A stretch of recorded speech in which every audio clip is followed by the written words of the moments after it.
Hamas. গাজার উত্তরাঞ্চলে প্রতিরোধ গড়ে তোলার দাবি করেছে গোষ্ঠীটি। নেটজারিম এলাকায় ইসরায়েলি প্রতিরক্ষা বাহিনীর সদর দপ্তর লক্ষ্য করে ক্ষেপণাস্ত্র হামলা চালায় হামাস। তবে এতে কি পরিমাণ ক্ষতি হয়েছে সে বিষয়ে কিছুই জানা যায়নি। ইসরায়েলি আগ্রাসনের বিরুদ্ধে নিজেদের প্রতিরোধ অব্যাহত রেখেছে ইরান সমর্থিত লেবাননের সশস্ত্র সংগঠন হিজবুল্লাহ। এদিন আকাশসীমা লঙ্ঘন করে ইসরায়েলি যুদ্ধবিমান লেবাননে ঢুকে পড়ায় হামলা চালায় গোষ্ঠীটি। হিজবুল্লাহর একের পর এক হামলার কারণে ভেঙে পড়েছে ইসরায়েলের শিক্ষা ব্যবস্থা। গোষ্ঠীটির হামলার কারণে বিভিন্ন শিক্ষা প্রতিষ্ঠান বন্ধ রাখার কথা জানিয়েছে তেল আবিব। নগদে 500 টাকা বা তার বেশি পেমেন্টে পেতে পারেন ঢাকায় জমিসহ 20 কোটি টাকার পুরস্কার।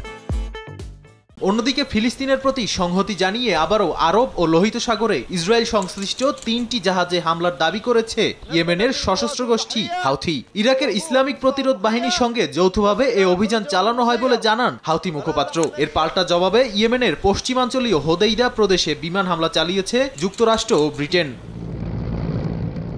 নাদিম মারজান, সময় সংবাদ।